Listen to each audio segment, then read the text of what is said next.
ایک زمانہ تھا جب برصغیر پاک و ہند کے بیشتر گھرانوں میں صبح سویرے چائے کے ساتھ باقر خانی کے سوندھے اور کرارے ذائقے سے لطف اندوز ہوا جاتا تھا، لیکن اس دلچسپ حقیقت سے شاید ہی کوئی واقف ہو کہ دودھ، میدے، گھی، شکر اور تل سے بنی اس کرکری تندوری ٹکیا کے نام کے پیچھے ناکام عاشق کی ایک داستان پنہاں ہے۔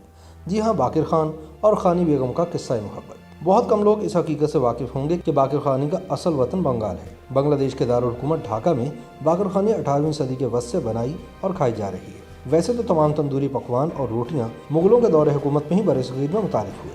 مثال کے طور پر نان خطائی، شیرمال، تافتان اور دیگر اسی اقسام کے نان ایران اور وسطی ایشیا سے ہندوستان میں وارد ہوئے تھے۔ روایات کے مطابق باقر خانی کا نام دراصل ایک شخص باقر خان کے نام پر رکھا گیا ہے۔ کہا جاتا ہے کہ آغا باقر خان نواب سراج الدولہ کے دور حکومت میں چٹاگانگ میں ایک فوجی جرنیل تھے جو آرام باغ کی خانی بیگم نامی ایک رقاصہ کے عشق میں مبتلا ہو گئے۔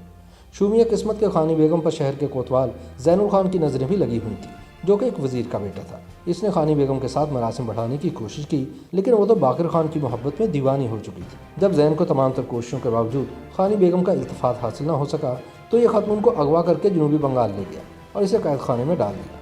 باقر خان کو جب یہ خبر ملی تو اس کے پیچھے گیا اور زین کے ٹھکانے پر حملہ آور ہو گیا۔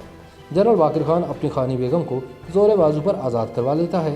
ادھر بدنیت اور سازشی زین الخان بچ کر فرار ہونے میں کامیاب ہوتا ہے اور پھر روپوش ہو جاتا ہے۔ زین الخان کی گمشدگی سے افواہ پھیلتی ہے کہ باقر خان نے اسے قتل کر کے اس کی لاش کہیں چھپا دی ہے۔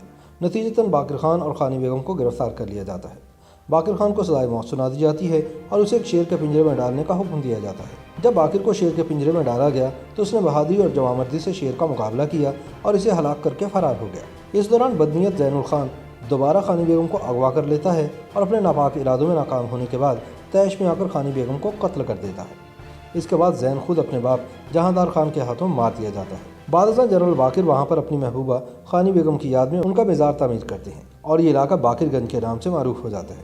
باقر اور خانی کی عشق اور محبت کی اس لازوال داستان سے متاثر ہو کر بنگال کے مقامی نان بھائی اپنی مقبول پروڈکٹ کا نام باقر خانی رکھ دیتے ہیں۔ ایک اور روایت کے مطابق آغا باقر خان نے خود اس روٹی کو باقر خانی کا نام دے کر اپنی محبت کی داستان کو امر کر دیا تھا۔ اسی طرح باقر خانی ڈھاکہ سے بنگال اور پھر پورے برصغیر تک پھیل گئی۔